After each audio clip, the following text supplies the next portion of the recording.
மாண்புமிகு முதலமைச்சர் அவர்கள்.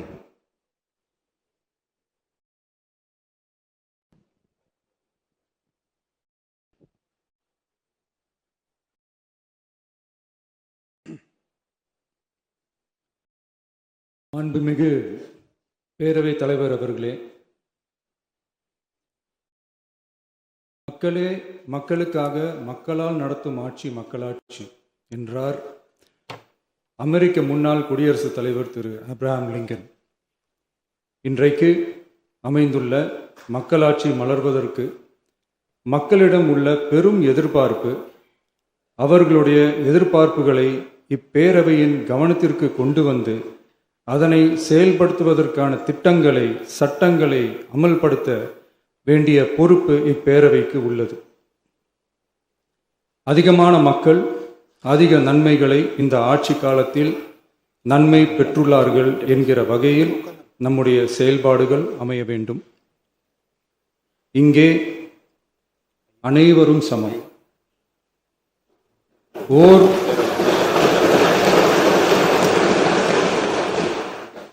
ஓர் உறுப்பினரை கொண்ட கட்சிகள் இங்கே இடம் பெற்றிருந்தாலும் அவர்களுடைய கருத்துகளுக்கும் அதிக எண்ணிக்கை பெற்ற தமிழக வெற்றிக் கழக உறுப்பினர்கள் தெரிவிக்கும் கருத்துகளுக்கும் சமமாகவே மதிப்பளிக்கப்பட்டு நல்லவை ஏற்கப்பட்டு அல்லவை நிராகரிக்கப்பட்டு ஜனநாயகத்தின் இதயமாகவும் மூளையாகவும் இப்பேரவை செயல்பட வேண்டும். அதற்குரிய வகையில் பெருமை வாய்ந்த வரலாற்று சிறப்பு கொண்ட இப்பேரவையை நடத்தி செல்லும் பண்பை பெற்றுள்ளவரையே தமிழக வெற்றிக் கழகம் முன்மொழிந்து தாங்கள் இன்றைக்கு இந்த ஆசனத்தில் அமர்ந்துள்ளீர்கள். மாண்புமிகு பேரவைத் தலைவர் அவர்களே, தாங்கள் பேரவைத் தலைவராக ஒருமனதாக தேர்ந்தெடுக்கப்பட்டுள்ளீர்கள். தங்களை இந்த ஆசனத்தில் மாண்புமிகு பேரவை முன்னவரும் எதிர்க்கட்சி தலைவரும் தங்களுடைய கரங்களை பிடித்து அழைத்து சென்று அமர வைத்தார்கள். இந்த சம்பிரதாயம் எப்படி வந்தது என்று சொன்னால் சுவாரஸ்யமாக இருக்கும். பெரிய வரலாறு இச்சம்பவத்தில் உள்ளது. இங்கிலாந்து நாட்டில் உள்ள பாராளுமன்ற நடைமுறைகளை போன்றதே நம்முடைய பாராளுமன்ற நடைமுறைகளும்.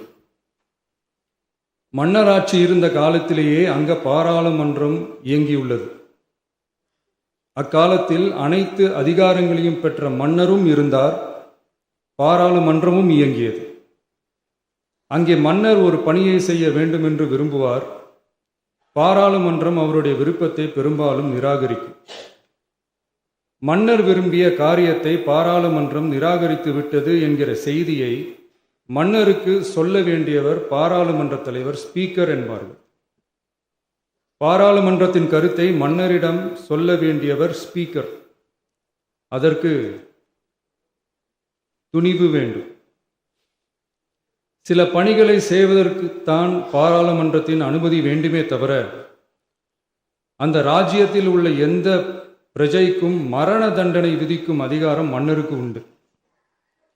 தான் விரும்பியதை பாராளுமன்றம் நிராகரித்து விட்டது என்று சொல்லும் ஸ்பீக்கருக்கு மரண தண்டனை விதிக்கும்படி ஆணையிடுவார். தலையை வெட்டி விடுங்கள் என்று ஆணையிடுவார்கள். இது பலமுறை நடந்ததால் யாருமே இந்த ஸ்பீக்கர் பதவிக்கு வர விரும்ப மாட்டார்கள். எனவே புதிதாக பாராளுமன்றம் அமையும் போது ஸ்பீக்கர் பதவிக்கு ஒருவர் அறிவிக்கப்பட்டவுடன் அவர் உடனே தலை தப்பித்தால் போதும் என்று ஓட்டம் பிடிப்பார். அணை முன்னவரும் எதிர்க்கட்சி தலைவரும் அவரை தடுத்து நிறுத்தி அவர் கைகளை பிடித்து இழுத்து வந்து ஆசனத்தில் அமர வைப்பார்கள்.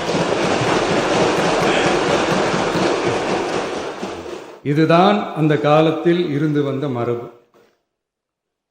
ஜனநாயக முறை ஏற்பட்ட பிறகும் இம்மரபு தொடர்கிறது.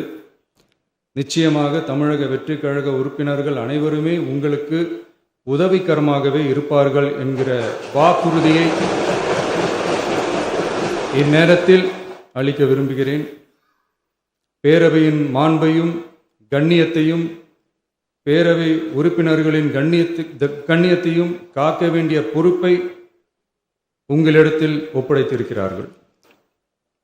தற்காலிக பேரவைத் தலைவர் பொறுப்பில் மிக சிறப்பாக பணியாற்றிய நம்முடைய உறுப்பினர் திரு மூவி கருப்பையா அவர்களை சந்திக்க நேற்றுக்கு சென்றிருந்தேன். அங்கே முந்தைய பேரவைத் தலைவர்கள் படங்களை கண்ணுற்ற போது, அவர்களை பற்றி அறிந்தபோது உண்மையிலே எனக்கு பெருமிதம் தந்தது. ஏனென்றால் எடுத்துக்காட்டாக விளங்கும் திரு ஜே சிவ சண்முகம் பிள்ளை, டாக்டர் யு கிருஷ்ணராவ், திரு எஸ் செல்லப்பாண்டியன் அவர்களுடைய வரிசையில் மிக சரியான ஒருவரையே நாம் முன்மொழிந்துள்ளோம் என பெருமை அடைந்தேன்.